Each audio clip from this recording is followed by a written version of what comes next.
Time for a great meal, chicken dinner in a dish.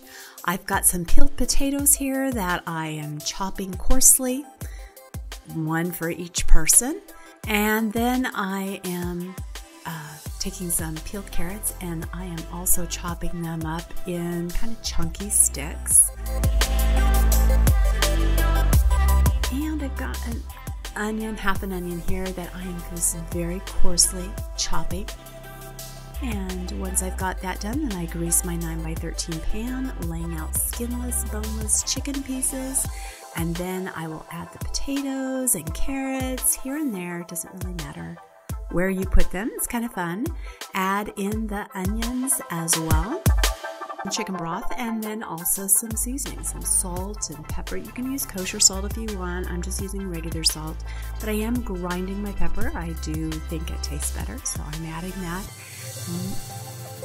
Tucking in a little bay leaf, you could put a couple if you want, and sealing it with foil, putting it in the oven for an hour. Come back and dinner's all ready.